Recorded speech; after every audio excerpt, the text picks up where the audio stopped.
I stood in the bank lobby, my hands raw from weeks of rolling coins, while my nephew laughed about turning my garden into a hot tub. She's still paying in nickels? His girlfriend had sneered at the diner. They thought I was old, powerless, easy to push out. But when the teller handed me the final receipt and said, "Congratulations, the house is yours," I didn't say a word. I just went home, locked the gate behind me, and waited for family to learn what ownership really looks like. All right, before we dive into this crazy story, do me a favor. Subscribe and tell us where you're watching from. The coins clinked sharply as Ellie laid them, one by one, on the worn formica counter of Ruth's diner. Quarters, nickels, and dimes, stacked in little silos, their edges gleaming faintly under the fluorescent lights. Her sandwich sat half-eaten on the plate, the crusts carefully folded aside. A cup of black coffee, now lukewarm, steamed gently beside it. Behind her, the vinyl booth creaked. "Seriously?" Tina's voice rang out like a bell dipped in spite. "Who pays with nickels in 2025? Ellie didn't turn. She nudged the final coin into place, counted them silently, and waited for Lisa at the register to nod. The girl, barely 20 and clearly new, blinked between Ellie and the coins, unsure if she should laugh or be impressed. Ellie slid her receipt off the counter, folded it precisely, and tucked it into her purse. Smooth leather, older than Tina's last 3 hairstyles. Mark's voice boomed over the clatter of dishes and half-hearted country music. "Let her hoard her change," he said. "That house'll be mine soon enough. I'll turn her garden into a hot tub." A spark of heat rose behind Ellie's eyes. Not rage, not yet. Just the low kindling of memory and weight, and years of being overlooked. She zipped her purse closed slowly, deliberately. Her hands didn't shake. Behind her, Tina snorted. "Maybe we'll paint it teal. Something young for once." Ruth appeared beside her like a shadow, quiet, solid. She placed a gentle hand on Ellie's shoulder, her grip just firm enough to remind her, "You're not alone." "They're not worth your blood pressure," Ruth murmured. Ellie offered a faint, lopsided smile. "Nope," she said, voice steady. "Not a penny more." They walked past the booth slowly.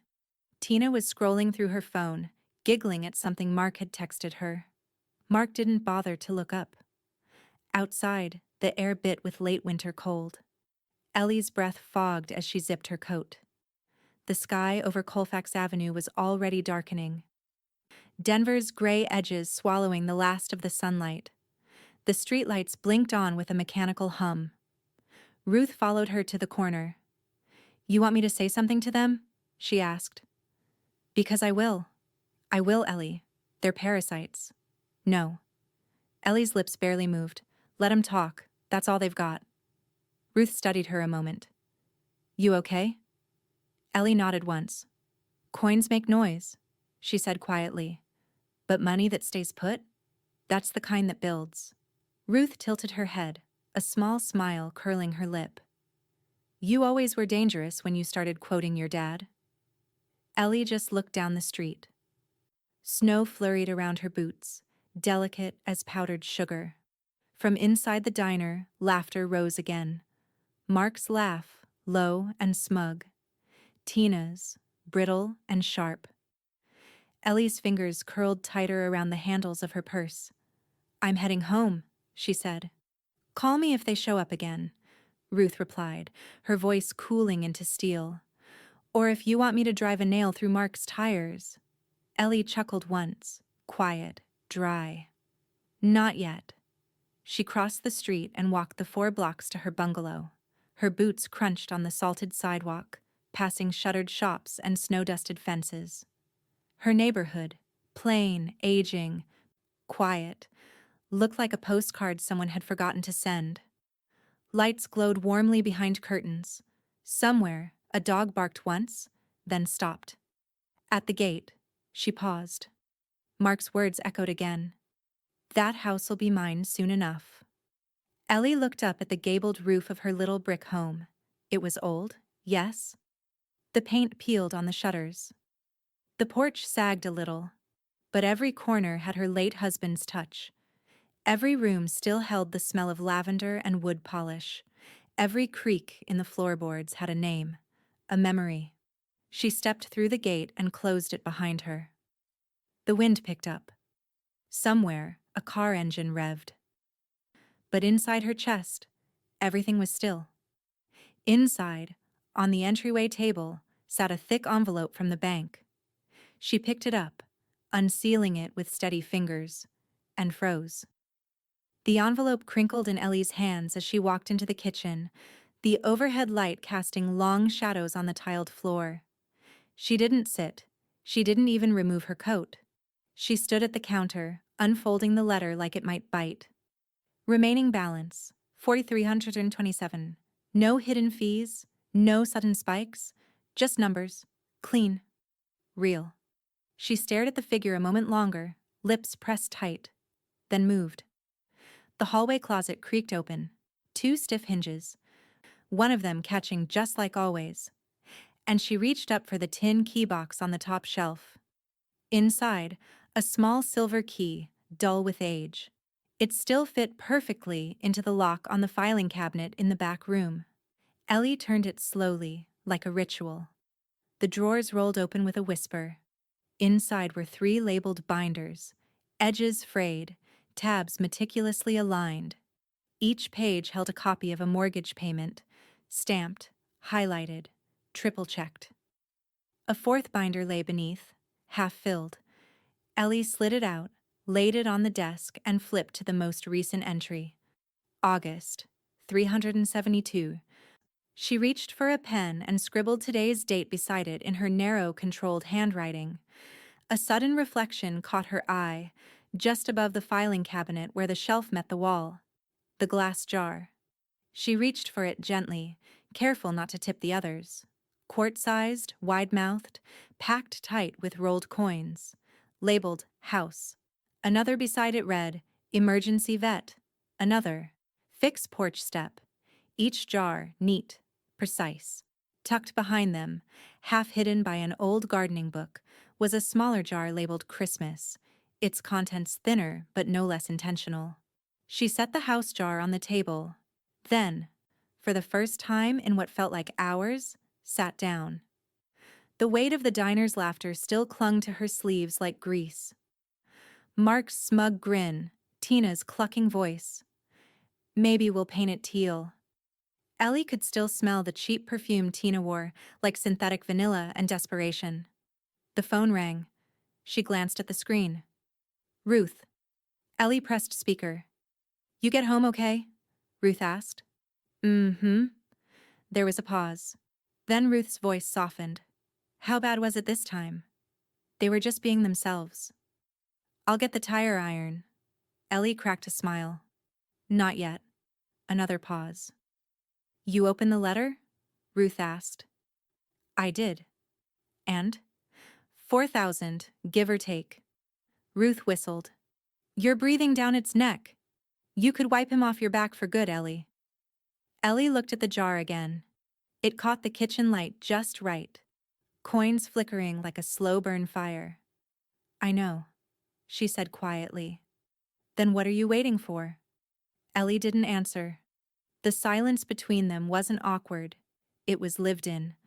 A quilt of shared decades, heartbreaks, and Saturday morning shifts behind grocery registers. Finally, Ruth said, Well, I hope you're at least thinking about celebrating when this is done. No more gray walls, no more penny counting. Maybe a new coat? I like this coat. It's 20 years old. It's warm. Another pause. Then Ruth chuckled. You're impossible. The line clicked. Ruth had hung up, just like she always did when she knew Ellie needed space. Ellie stood again. She carried the jar to the dining table, then returned to the cabinet and opened a drawer beneath the binders. A shoebox rested inside, plain cardboard, the kind her husband used to store old light bulbs. Inside, Neat rows of coin rolls stacked like battalions, each one labeled, counted, sealed. She added the jar's contents, carefully rotating stacks to make them fit. The box was nearly full now. Her fingers grazed the lid, then rested there. Outside, snow began to fall again, soft, silent, blanketing everything in the same hush she carried inside her chest, the kind of hush where revenge doesn't roar. It waits. She looked at the envelope again, then whispered, "Almost there." The hum of the heater pulsed faintly in the background as Ellie sat at the kitchen table, bathed in the dim gold of the overhead light. A storm pressed against the windows, snow swirling in frantic little circles, but inside, everything was steady. On the table, a stack of wrappers, the coin-counting tray, and the nearly full shoebox, now open like a vault. She picked up a handful of quarters, cold and solid in her palm, and began feeding them into a paper roll. 20 per sleeve, no more, no less. Each time the roll filled, she pinched the end closed and marked the top in fine Sharpie. $10. March. The rhythm was its own kind of music. Click, slide, fold, stack. Over and over. Ellie's movements were precise, almost meditative. She didn't glance at the TV, didn't look at the clock. She didn't need to. This was time she owned. By the end of the hour, the shoebox was nearly full again. Each roll labeled, aligned like bricks in a wall. A knock at the back door startled her. Only one person ever used that entrance anymore. She opened it to find Ruth, bundled in a puffy coat the color of grape soda, thermos in hand, cheeks pink from the wind. "It's like Siberia out there," she said, brushing snow off her shoulders. "I brought the good stuff." Ellie stepped aside and Ruth entered with her usual lack of ceremony. "Kitchen still smells like lemon oil and stubbornness," she muttered affectionately, popping the thermos open and pouring steaming coffee into 2 mismatched mugs. Ruth spotted the table. "Oh," she said, pausing mid-pour. "You're really doing it." Ellie didn't answer. She didn't have to. Ruth picked up a roll, turned it over in her fingers like something rare. "You know, I've seen vaults less organized than this." "Control what you can," Ellie said simply, tucking another sleeve into the box. Ruth nodded, then took a long sip from her mug. "I'm proud of you," she said quietly. "Not just for the saving, for the silence. You could have screamed at them in that diner." "I still might," Ellie said, "but not yet." Ruth grinned. Just then, Ellie's phone vibrated on the table, face down. The screen lit up once, then dimmed again. A second later, another buzz, then silence. Ellie reached for it, flipping it over. Mark Carter. "We should discuss selling your place soon. Market's hot. Let's talk." Ruth leaned over, reading the message upside down. "He's lucky you haven't buried him under your tulips." Ellie didn't flinch. She opened the message, stared at it for half a second, then deleted it. "Poof," she said, and dropped the phone back on the table like it had never mattered. Ruth lifted her mug. To poof. They clinked. Ellie turned back to the box, adjusted a few rolls to make space for the last 2 she'd just filled. There wasn't much room left now. The sight of it, so methodical, so final, sent a warmth through her chest that no heater could match. Then another chime echoed, this time from her laptop across the room. She stood, brushing her palms on her sweater, and opened the lid. New email from Carla Benson. Subject, title reminder. She clicked. "Hi, Ellie. Just a quick reminder. Once the balance is cleared, bring the receipt by and we'll get the deed updated to your name alone. Clean and simple. Hope you're staying warm." Carla always was the kind of woman who said everything plainly, no games, no sugar. Ellie read the email again, slower this time. Your name alone. She exhaled, deep and steady, then looked back toward the shoebox. The weight of the house, of the years, of Mark's entitled smirk. It was all sitting right there in labeled coin rolls and quiet determination. Ruth stood beside her now, hand on her shoulder. "You ready?" she asked. Ellie's eyes narrowed slightly, not in anger, but in decision. Soon. The cold had sharpened overnight. Ellie could feel it in her knees as she stepped off the bus in her thick-soled boots, the wind nipping through the hem of her wool coat. She tightened her scarf and steadied the cart. A small, squeaky-wheeled dolly loaded with 2 heavy boxes. One was taped shut, its corners slightly worn from years of careful handling. The other was new, cleaner, labeled in Ruth's handwriting, "Property, Final Payment." The downtown branch of First Western Bank gleamed like polished marble against the gray sky. Inside, warm air greeted her in a whoosh. The floor was tiled, the lights soft and amber-toned. A Christmas garland still lingered above the teller windows, though it was already mid-January. Ellie pushed the cart across the lobby slowly. Each squeak of the wheels drew stares. She didn't meet anyone's gaze. Behind the counter, a young teller in a cranberry-red blouse blinked at her. "Ma'am, can I help?" "Henry Mills," Ellie said, calm but firm. "I have an appointment."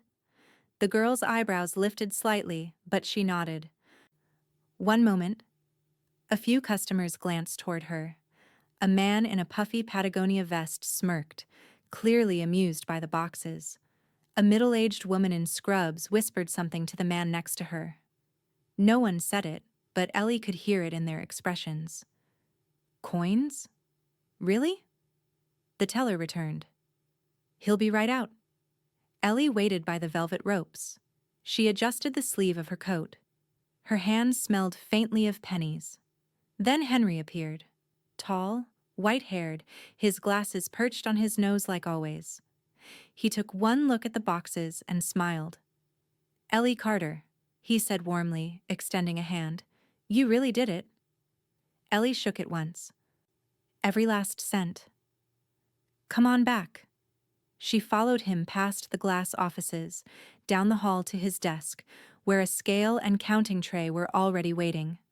No surprise. Henry had worked with her long enough to know she wasn't bluff and drama. She was decimals and dates, substance. He opened the first box gently. "Mind if I start?" "Go ahead." Roll by roll, he placed them onto the scale, watching the digital screen with an intensity that felt almost reverent. The coins clacked and shifted, the room filling with a steady rhythm, like rainfall on a tin roof. "I've never seen a box this neat," he murmured. Ellie didn't respond. She was watching the number creep up. After 20 minutes, he leaned back, stretched his fingers, and smiled. "Well, Ms. Carter?" He reached for his keyboard. "Total received, $4,327 even." She said nothing, just watched as he typed, clicked, printed. The receipt curled from the printer slowly, line by line. Account balance, $0 paid in full date, January 17th, 2025. Henry signed it at the bottom, then handed it to her with both hands. "Congratulations," he said. "Your house is yours." Ellie took it with steady fingers. She stared at the words longer than she needed to, as if reading them twice would make them more real. No more mortgage, no more strings, just brick, wood, and history that belonged to her. Henry cleared his throat. "Do you want me to notify the title office?" "I already have an appointment with Carla." He smiled. "Of course you do." Outside the bank, the clouds were breaking apart. Slivers of blue sky pushed through, and the wind had died down to a still hush. Ellie rolled the empty cart toward the county office 3 blocks away. Inside, Carla Benson was waiting. "On time, like always," she said, motioning her in. Her office was paper-cluttered but efficient, her glasses hanging on a chain around her neck like a weapon. "Have a seat. You brought proof?" Ellie slid the receipt across the desk without a word. Carla read it once, then nodded. We'll update the title today. It'll be clean, just your name. She opened a drawer and pulled out the notary seal. You've earned this. The heavy thunk of the seal echoed in the room. Ellie looked down at the stamped document. Bold, embossed, final. It felt bigger than paper. Your deed should be in the mail by Friday, Carla said. Ellie rose. I'll be home. As she stepped back into the street, the light caught her full in the face. Gold, like something warm finally waking up. She blinked once, then smiled softly to herself. She didn't notice the phone buzz in her pocket until she was halfway down the block. She pulled it out. Mark. Again. This time. Tina and I are swinging by this weekend to take measurements for the new bedroom layout. The knock came just after noon on Saturday, loud and entitled. Ellie had been in the middle of slicing lemons, the scent fresh and tart on her fingertips. She wiped her hands calmly on a dish towel and made her way to the door. There they were. Mark and Tina, perfectly on time for the visit no one invited. Mark stepped in first without waiting. Sunglasses perched on his head despite the overcast sky. He wore a fleece vest like he was running a startup. Tina trailed behind in pointed ankle boots, her oversized sunglasses pushed into her teased hair. Smells like pine sol and missed opportunities in here, Tina said, fanning her fingers through the air dramatically. Still got the same curtains? Ellie didn't answer. She just closed the door quietly behind them. Mark clapped his hands once, surveying the small living room like a man casing a fixer-upper. You know what I'm thinking? He said, turning slowly. We open this wall, bam, instant flow. And that garden? He pointed vaguely toward the back of the house. Perfect space for a pool. Maybe one of those infinity edge things? Ellie raised an eyebrow. In a yard the size of a parking space? Mark waved it off. Details. Tina flopped onto the floral love seat with an exaggerated sigh, running her palm along the armrest. These cushions could double as bricks. Ellie, seriously, do you sleep on a bed?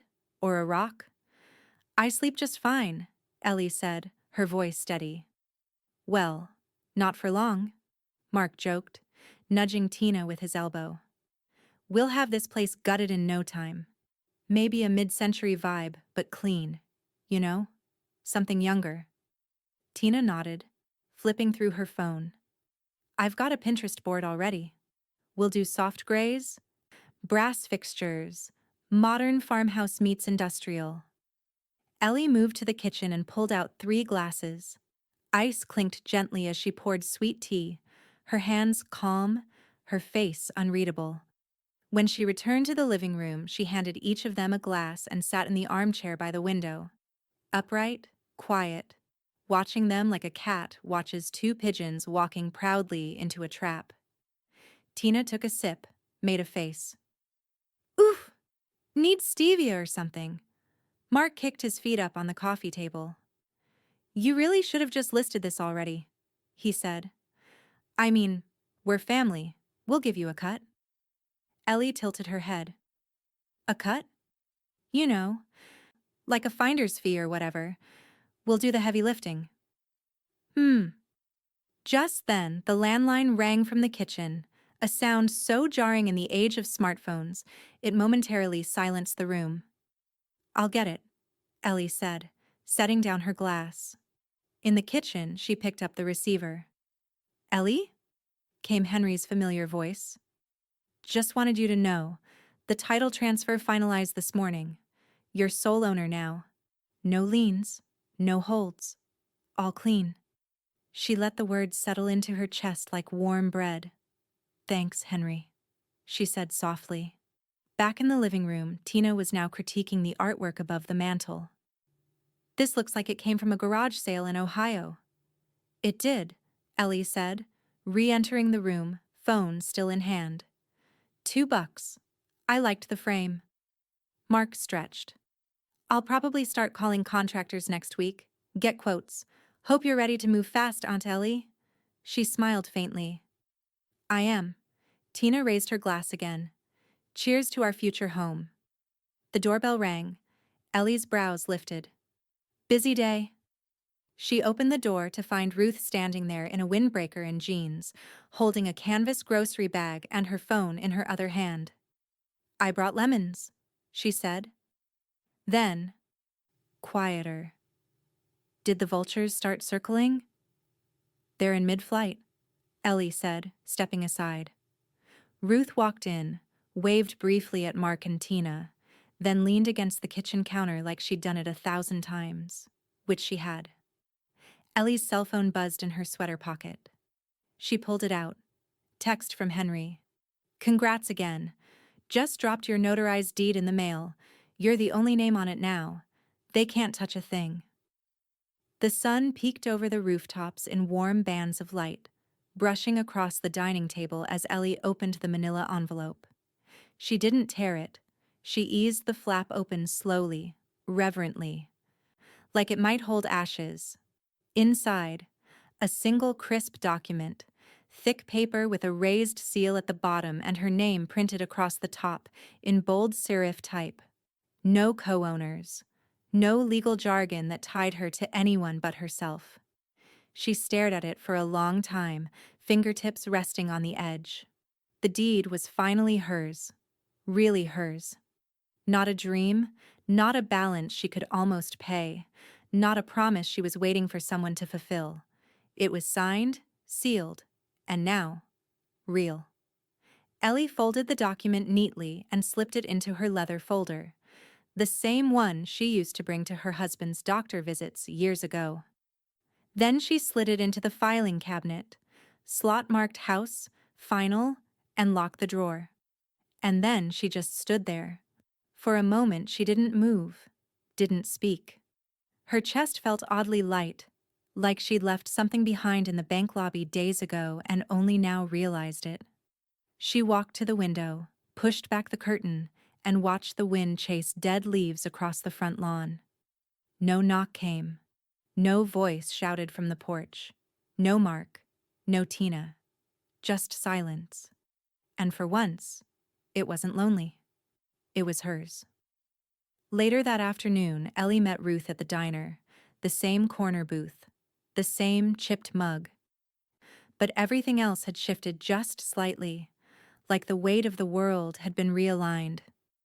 You look taller, Ruth said, as she slid in beside her. I feel quieter, Ellie said. Ruth grinned. That's how peace starts. Ellie passed her the folder just for a second.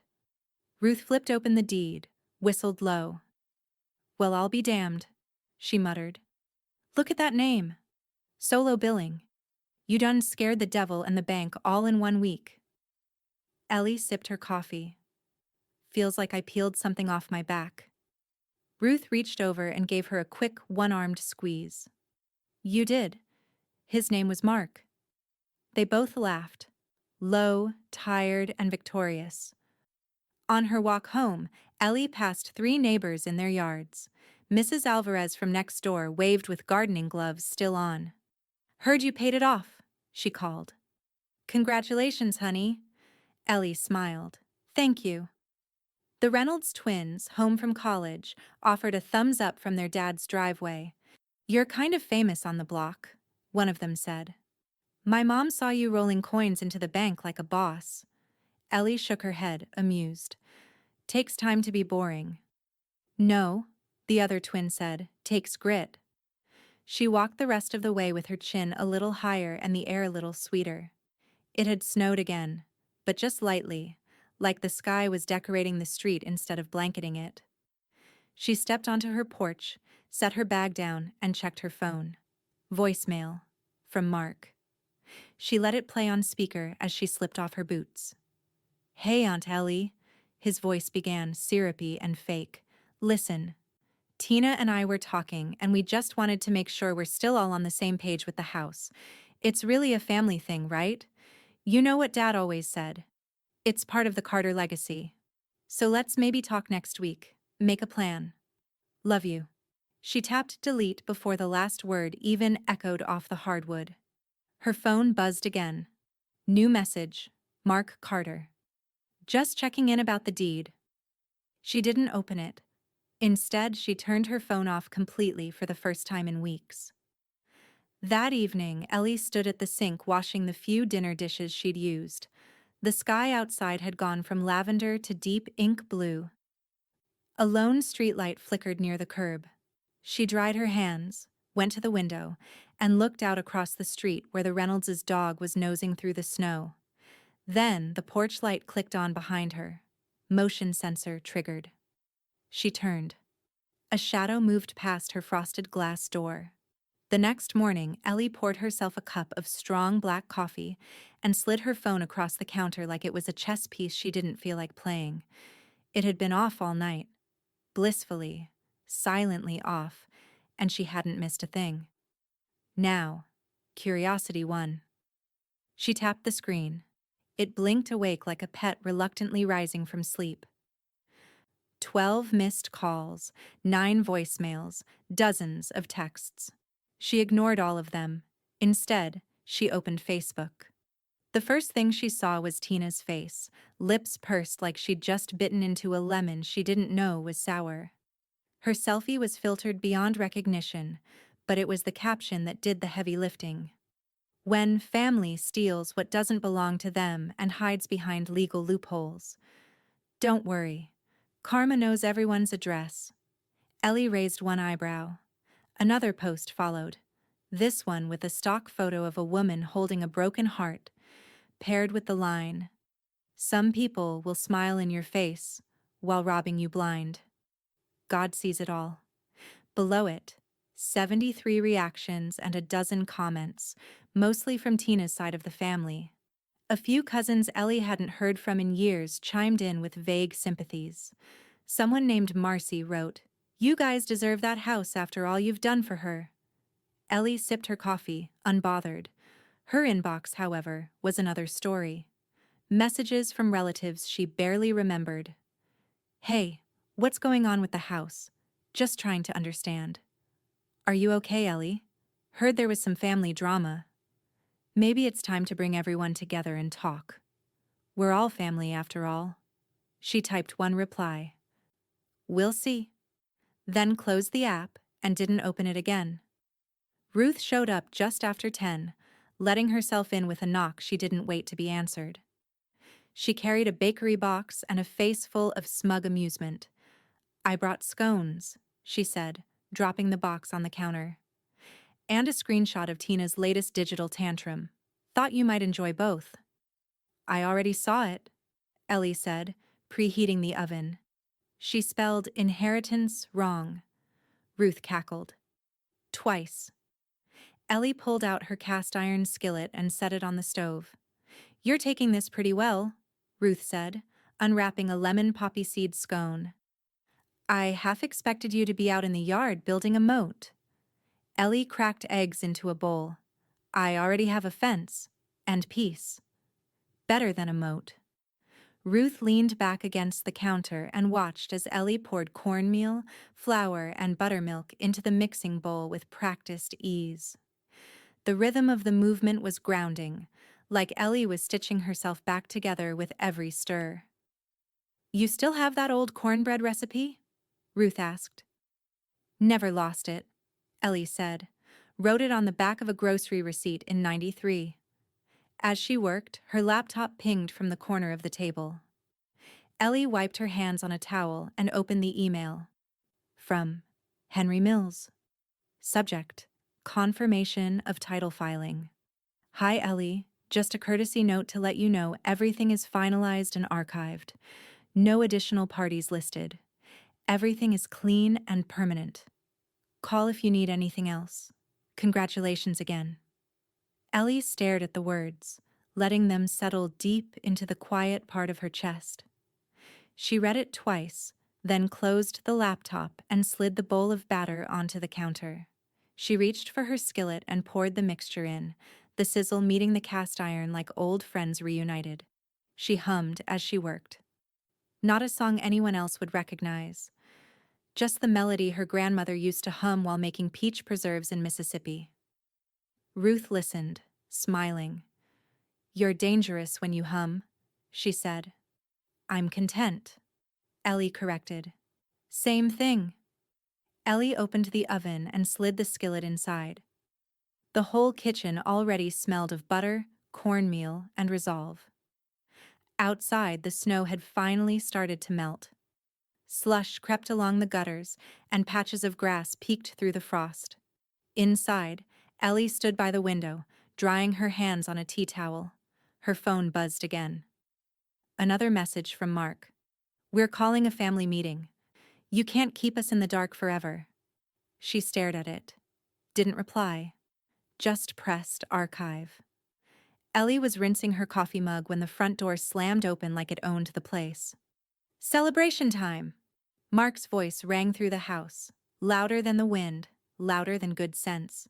She didn't jump, didn't flinch, just set the mug upside down on the drying rack and turned around calmly, wiping her hands on a towel. Mark was already halfway through the living room, arms wide like a showman arriving late to his own circus. Tina followed right behind, her heels clicking against the hardwood, her coat barely on, her phone already up and recording. Look at this lighting, Tina chirped, spinning once. We'll need to tear that wall down immediately. And that one? Ugh. Open concept, babe. We said it from day one. Yup, Mark agreed, tossing his keys on the entryway table like he lived there. We'll get the demo team in next week. Maybe sooner. Ellie leaned against the fridge, arms folded across her chest. You know the door was locked, right? Mark grinned. Oh, come on. You always used to leave it open for family. I stopped doing that a while ago. Tina was now pacing through the dining room, her phone still recording. Maybe we'll go full rustic. Shiplap. Throw some Edison bulbs in. God, I can already see it on my reels. Mark pulled a bottle of cheap sparkling wine out of a brown bag and popped the top like he was christening a yacht. Foam dribbled down the neck. To new beginnings, he said, filling 3 mismatched glasses from Ellie's cupboard. To our house, Aunt Ellie. He raised the glass and tilted it toward hers on the table. Ellie didn't move. Instead, she turned slowly, opened the drawer beside the table, and pulled out a flat, worn folder. She laid it on the table without ceremony and slid it across the wood until it bumped against Mark's wine glass. He blinked down at it. What's this? Go ahead, Ellie said. Tina moved closer, peering over his shoulder like a child snooping at test answers. Mark opened the folder. The embossed notary seal gleamed under the kitchen light. His smile flickered. Is this the deed? Ellie said. My name. Only mine. Signed, sealed, recorded. Title office confirmed it. County clerk stamped it. There's a receipt from the bank in there, too, if you need something to read aloud at your next brunch. Tina's mouth opened, then shut, then opened again, but no words came out. Mark stared at the document like it had personally betrayed him. But we had an understanding. No, Ellie said softly. You had an assumption. He dropped the folder back onto the table. You're serious. I've never been more. You've been living here for free all this time, Tina snapped, suddenly finding her voice. And we've been waiting, expecting you to do the right thing. I did the right thing, Ellie said, turning to the oven. I paid every cent. In coins, in bills, in time. I didn't owe you anything before, and now I've got the paperwork to prove it. Mark stepped forward, lowering his voice like that would change the outcome. You're not being fair. Ellie turned to him slowly, tilting her head. What part of paid in full sounds unfair to you? Tina was already texting, fingers flying. We'll call a lawyer. This can't be legal. It's family property. No, Ellie said, placing the wine cork back in the bottle, sealing it without spilling a drop. It's mine. The silence that followed was delicious. It stretched long enough for the heat from the oven to hum audibly. Mark's hand went slack. The wine glass tilted and fell, splashing across the wood. None of it touched Ellie. She stood up straight. You came for a party. You're not staying for the fallout. Tina looked like she might cry or scream. Mark's jaw clenched. You think this is over? No, Ellie said, picking up the folder and sliding it back into the drawer. I think it's finally begun. Mark's eyes were still fixed on the drawer Ellie had just closed, like he could will it back open with enough indignation. You can't do this, he said, voice rising. This isn't right. Ellie tilted her head slightly like she was watching a neighbor's kid throw a tantrum in a grocery store aisle. It's not just right, she said. It's legal. Paid in full. Mine alone. Mark's face reddened. But you knew I was planning for this. Tina and I. We've already talked to contractors. This was supposed to be yours? Ellie finished calmly. Since when does planning equal ownership? Tina, who had been furiously typing on her phone, suddenly snapped her head up. You haven't heard the last of this, she hissed. We're going to sue. You think you're untouchable because you hoarded nickels? That deed can be contested. This was supposed to stay in the family. I am the family, Ellie said, and opened the drawer again. Slowly, like she had all the time in the world, she pulled out the manila folder again and opened it wide. She lifted the deed with 2 fingers and held it in the air between them like a flag. The law doesn't care about brunch plans and Pinterest boards, she said. It cares about signatures, stamps, and money, all of which I have. From the kitchen archway, a sharp chuckle broke the air. Ruth. She leaned against the doorframe, arms crossed, scarf looped lazily around her neck, a smirk playing on her face like a cat watching 2 mice argue over who gets the last crumb. Well, Ruth said, tapping her fingers against the molding. That went about as well as I expected. Tina turned, indignant. Were you just standing there this whole time? Ruth grinned. Would have brought popcorn if I knew the meltdown was going to have a second act. Mark's mouth twisted. This isn't funny. We have rights. No, sweetheart, Ruth said, stepping forward, voice low and lethal. You have entitlement. It's a different thing entirely. Tina scoffed, shoving her phone back into her purse. We'll see you in court. You won't, Ellie said, because any lawyer with a functioning license will tell you the same thing Henry did. This house isn't in probate. There's no joint title. There's no contest. There's just me. Mark's face hardened. We'll find someone who'll take it. Ellie folded the deed back into the folder and slid it into the drawer once more. Be my guest, she said. Just don't forget to spell my name right when you're wasting your money. Mark made a noise somewhere between a grunt and a growl. Then he turned, stomped toward the door like a sulking teenager, and yanked it open. Tina trailed behind him but paused in the doorway. You'll regret this, she said, eyes narrow. Ellie just smiled. I already regret letting you both in. Tina slammed the door behind her. The house fell into a beautiful, ringing silence. Ruth let out a long breath. Do you want me to burn sage or something? Feels like bad energy's been in here. Ellie chuckled. No need. The trash took itself out. They stood in the quiet for a beat, both looking at the closed door as if it might talk back. Then Ellie's phone buzzed on the table. She picked it up, expecting another half-baked threat from Mark. Instead, it was Henry. She answered. Hey, Henry. He didn't bother with pleasantries. I thought you should know. Mark came in this morning. Ellie's brows rose. To the bank? He demanded I undo your final payment, Henry said. Told me it was made under false pretenses. Wanted me to issue a reversal. Ellie blinked. He what? Tried to play it like it was a clerical mistake. Said he had a claim to the property. What did you tell him? Henry exhaled a dry laugh. I told him the only thing I'd undo is the automatic door next time he walks in. Ellie smiled, slow and dangerous. Ellie set the phone down gently after Henry's call. Her reflection stared back at her from the black screen. Not angry, not shaken. just clear. From the kitchen, Ruth let out a long, low whistle. Takes a special kind of stupid to walk into a bank and try to erase a receipt. Ellie turned, her face unreadable. Mark's always thought laws were optional if you smile hard enough. Ruth snorted. He's got the teeth for it, not the brain. The kettle clicked off behind them. Ellie moved toward it without a word, poured hot water into 2 mugs, and dropped in 2 lemon ginger tea bags. The scent bloomed through the kitchen like calm incarnate. You gonna call Carla? Ruth asked. Ellie nodded once. Better she hears it from me. By afternoon, Ellie sat at her desk in the back room, sun drifting through the blinds in soft stripes across the floor.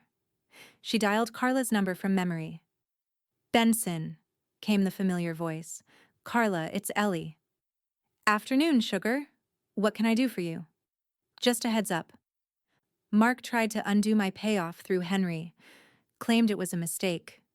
Said he had rights to the property.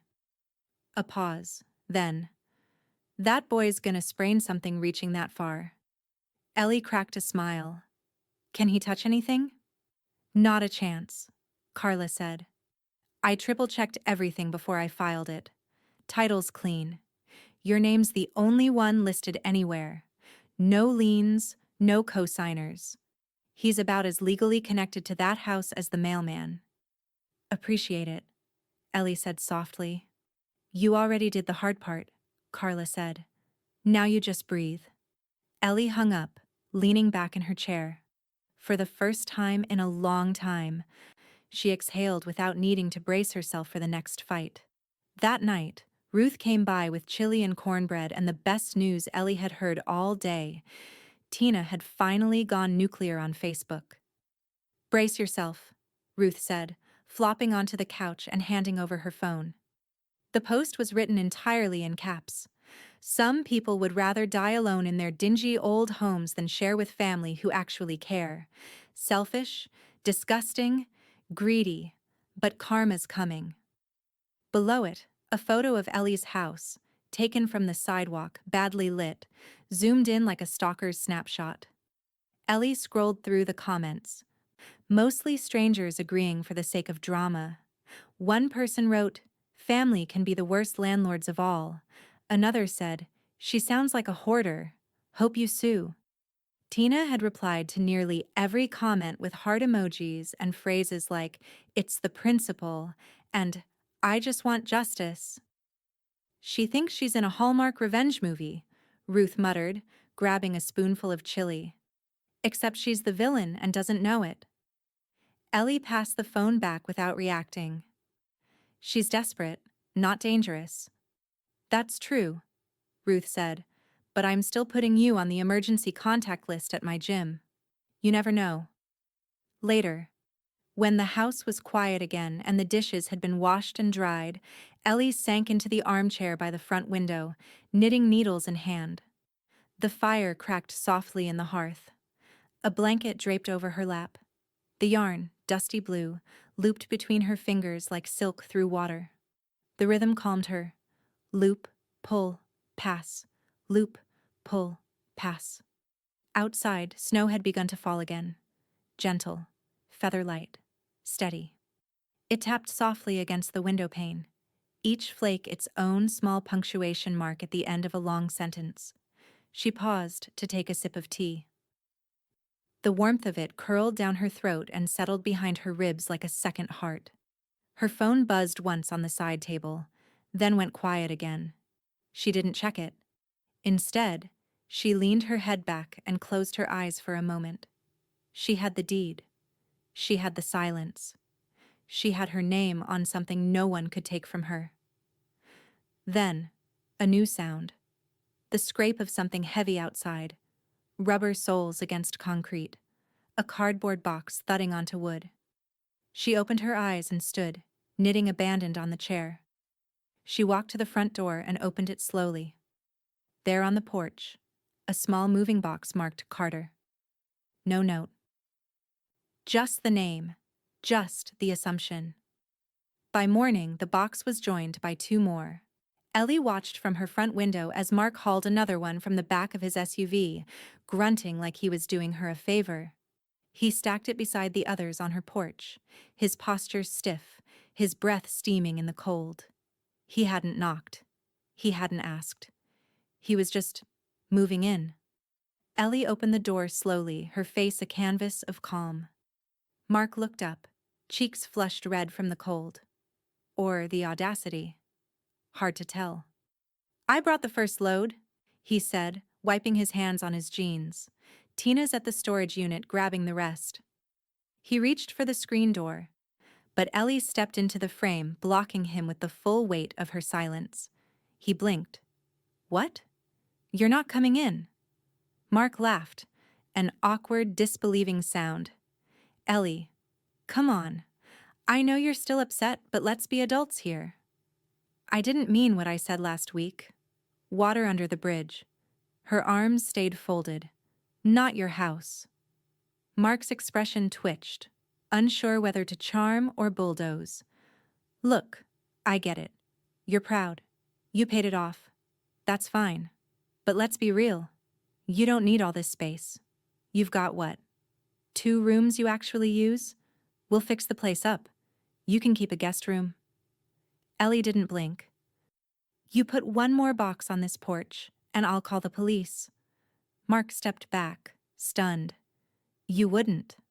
Ellie nodded. "I would. And I already did." Mark turned just in time to see Ruth standing across the street, holding her phone up at chest height. She gave a little wave with her free hand, then returned her attention to the screen. "Hi, Mark," she called. "Just documenting your illegal entry attempt for posterity." "You've got to be kidding me," he said, voice rising. "You're calling the cops on your own nephew?" "You're not my problem," Ellie replied, still in the doorway. "You're just a man with cardboard dreams and no keys." At that moment, a patrol car rolled slowly onto the street, headlights sweeping across the early frost. It stopped in front of Ellie's house, tires crunching over the light dusting of snow. 2 officers stepped out, one older, the other fresh-faced. The older one scanned the porch and the boxes. His eyes landed on Mark. "You the one who made the call, ma'am?" he asked Ellie. "I did." "She's trying to kick me out of my own house," Mark barked, gesturing wildly. "We're family." "Not his house," Ellie said simply. "I have the deed." "Sir," the older officer said to Mark, "we're going to need you to calm down." Ruth, still filming from her porch, added sweetly, "It's all on tape, gentlemen. He's been moving items in without permission." "I lived here as a kid," Mark shouted. "I mowed the lawn. I helped paint the garage." "That's lovely," Ellie said, "but nostalgia doesn't transfer title." The younger officer stepped forward. "Ma'am, do you have proof of ownership?" Ellie turned, walked inside, and returned with the folder. She opened it calmly, handed over the deed, and waited. The officer skimmed it, then nodded. "Everything checks out." The older cop looked at Mark. "Sir, unless you can show legal proof that you live here, or were invited here, we're going to ask you to remove your belongings and leave the premises." Mark stared at them like they'd all switched languages. "I'm her family." "Doesn't mean you're her tenant." Mark's voice cracked. "You're making a mistake." "No," Ellie said softly. "You made the mistake. You thought the law was going to bend for you." Mark shoved his hands into his coat pockets and stormed back toward the SUV, muttering curses under his breath. The officers followed him to ensure compliance. Ellie remained on the porch, Ruth now standing beside her, arms crossed, the phone lowered. "You okay?" Ruth asked. Ellie nodded. He thought showing up was the same thing as being welcomed. "They usually do." They watched Mark slam the boxes back into the car, one after the other, rage making him careless. One burst open, scattering papers and winter clothes across the slushy curb. Neither of them offered to help. An hour later, the porch was clean again. Quiet. The sun had begun to peek through the clouds. Ellie sat by the window with a cup of tea, watching the street like a queen surveying her kingdom. Then her phone buzzed. A new voicemail. She hit play. Henry's voice. Ellie. Just thought you should know.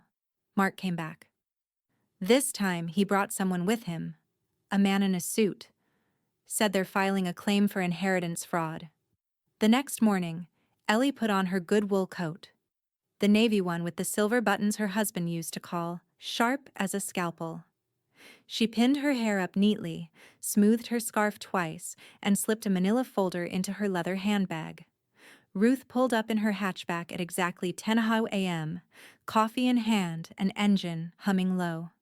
Got your war face on, she said, as Ellie slid into the passenger seat. Ellie buckled her seatbelt. He wants to play legal chess? Fine. I brought the queen.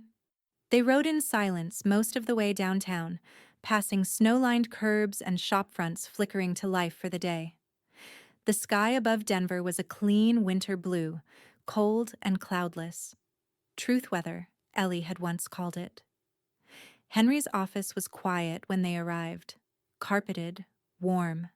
The receptionist offered them tea, which they both declined. Henry stepped out of his glass-walled office as soon as he saw Ellie, smile tired but genuine. Got your message, he said. Follow me.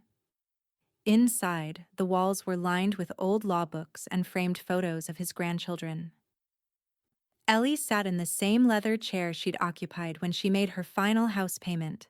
Ruth took the seat beside her, arms folded, expression unreadable. Henry set the folder down gently on the desk. I've drafted the will per your instructions, he said. You'll review it line by line, and if it all looks right, we'll notarize today. Ellie opened it.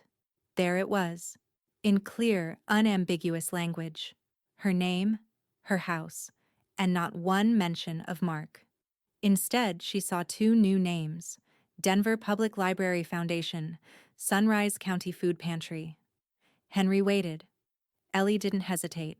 She signed. With slow, deliberate strokes, she wrote her name in the same ink she'd used to write grocery lists and condolences and birthday cards for decades. This one, though, was her clearest message yet. Ruth leaned over and signed as witness, her signature sharp and confident, the way a woman signs when she stood by the same friend through everything from weddings to surgeries to police reports. Henry sealed the document, slid it into a protective envelope, and set it into the fireproof cabinet behind him. Well, he said, straightening. It's official. Ellie stood. Let him sue, she said, adjusting her coat. He won't win a spoon. Henry grinned.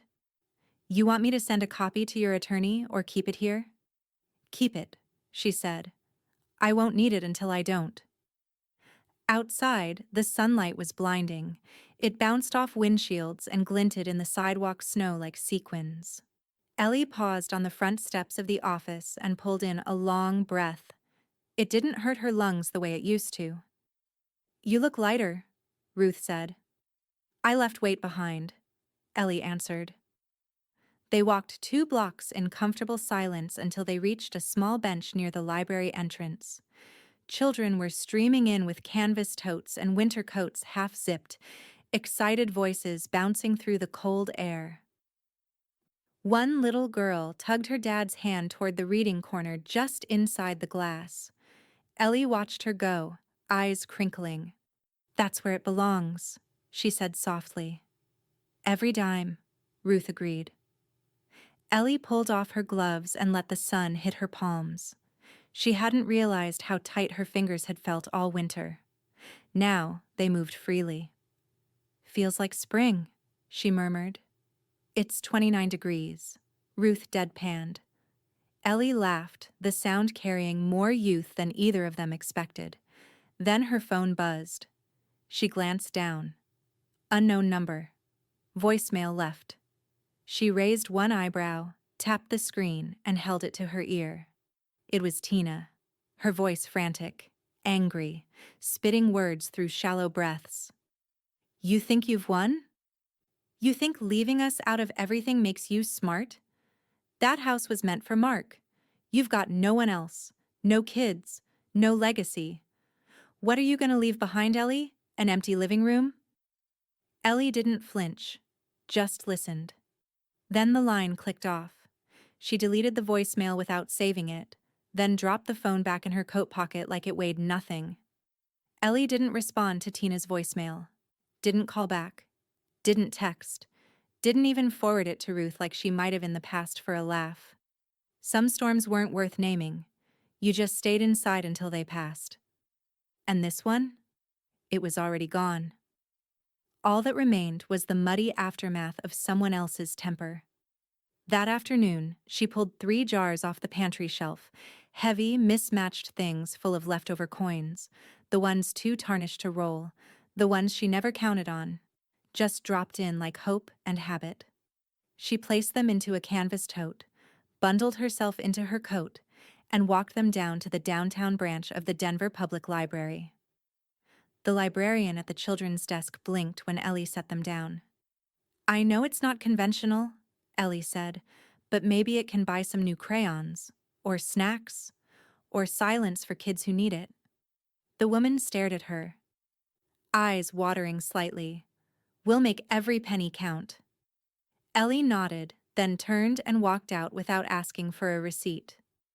Back at the diner, Ruth was waiting with 2 mugs already steaming on the table. Ellie slid into the booth, the worn vinyl cushion welcoming her like an old friend. "Well?" Ruth asked. "They'll use it for snacks. And silence." Ruth raised her mug. "To snacks and silence." They clinked like they were holding champagne. Ruth leaned back, studying her. "You're glowing." "It's sweat," Ellie said. "Those jars weighed a ton." "No," Ruth insisted, smiling. "It's that clean conscience skin. You should sell it." They both laughed. The snow had softened by the time Ellie got home, melted slightly at the edges, revealing patches of earth that had been hidden for weeks. She pulled out her gardening gloves, still dusted with last fall's soil, and crouched by the flower bed beneath the front window. The ground was stubborn, but not frozen. Tulip bulbs, each one tucked carefully into a brown paper bag months earlier, now lay in a shallow box beside her. She worked slowly, planting them deep and wide, the way her mother taught her. "You don't plant tulips for today," she once said. "You plant them because you believe in spring." When she finished, Ellie sat back on her heels, brushing soil from her palms. Her knees ached, her back pulsed, but there was something righteous in the way the earth accepted her labor. She stood, exhaled, and looked at the house. Her house. No shadows on the porch, no boxes, no footsteps circling like vultures, just glass and brick, and peace. Inside, she put on the kettle and opened the curtains. The window was streaked slightly from the earlier snow, but she could still see the street. Children biked past in coats. Someone walked a golden retriever. A delivery truck paused, then moved on. No drama, no shouting, no assumptions. She sat in her armchair, pulled the blanket over her lap, and sipped. The fire crackled low in the hearth. She was halfway through her second sip when her phone buzzed on the end table. This time, she picked it up. "Henry Mills." She answered. "Hey there." He didn't waste time. "Figured you'd want to know. Mark filed for bankruptcy." Ellie blinked. "What?" "Chapter 13, Henry said. "Trying to keep what little he has. Looks like he overleveraged a property in Arvada and got slammed with penalties. The lawsuit threats he sent your way? Pure desperation." Ellie didn't say anything. Henry cleared his throat. "I know it doesn't change much for you, but thought you'd want it on record." She nodded slowly, even though he couldn't see it. "Thanks, Henry." "You're welcome. You need anything?" "No," Ellie said. "I think I've got more than enough." They hung up. She set the phone down, watched the steam rise from her mug.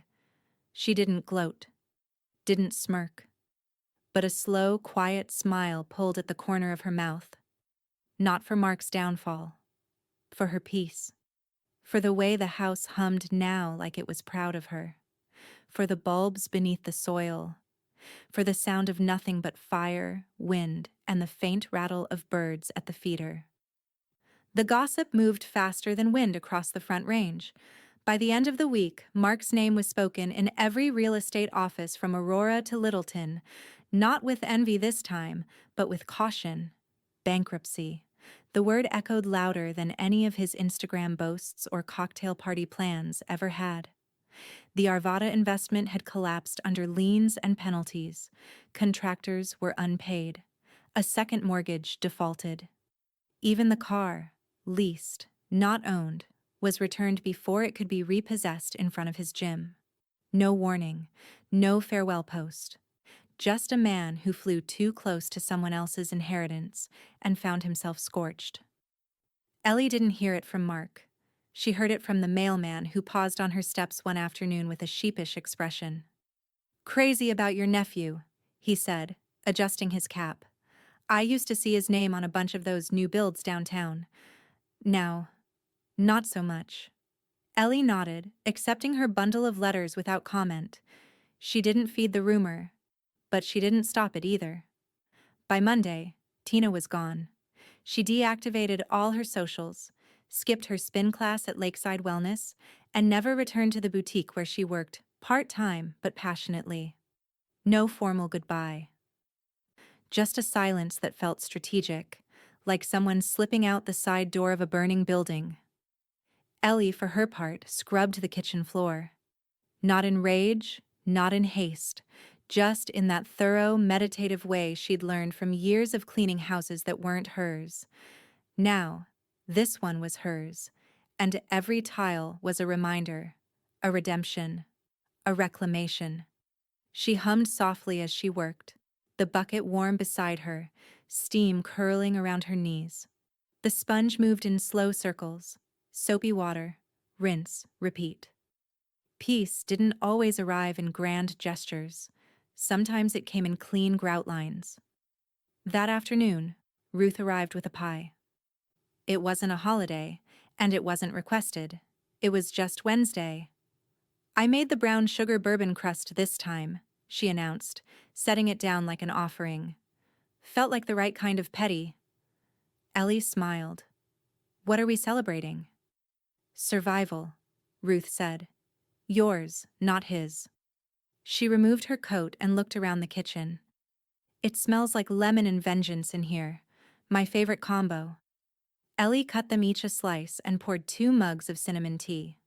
They sat at the table like old women in a Norman Rockwell painting, except the painting didn't include a notarized deed in the drawer and 2 court threats dodged like bullets. Ruth raised her mug. "To the quiet life." Ellie clinked hers. Finally earned. Later that evening, after Ruth had gone and the fire was crackling low in the living room, Ellie opened the last envelope from her mail stack. It was thick, hand-addressed, with a pale orange return label from the Sunrise County Food Pantry. Inside, a letter. "Dear Ms. Carter, on behalf of our entire team, I want to thank you for your generous gift. Your donation arrived just as we were running low on essentials for our after-school meal program. With your help, we've been able to provide 312 extra meals this month. And counting. But more than the food, it was the message that touched us. That someone like you who understands quiet dignity would think of us during your own new beginning. It meant more than we can say. With gratitude, Sharon Torres, Program Director." Enclosed with the letter was a photo. Children, 7 of them, sitting at a folding table biting into sandwiches, juice boxes in hand, smiles full and eyes wide.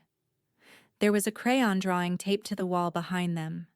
A house, a flower, a sun. Ellie stared at the image, her breath caught somewhere in her chest. She hadn't expected to cry, but she did. Not out of sadness, not even joy, just a deep, echoing acknowledgement that she hadn't lost everything. She'd redirected it, that a legacy wasn't something you handed to the loudest relative in the room. It was something you left in places where it multiplied. She pressed the letter gently to her chest, shut her eyes, and sat in that soft, fire-lit silence, broken only by the creak of the house settling, warm and satisfied around her. Then the porch light flickered, just once, like it agreed.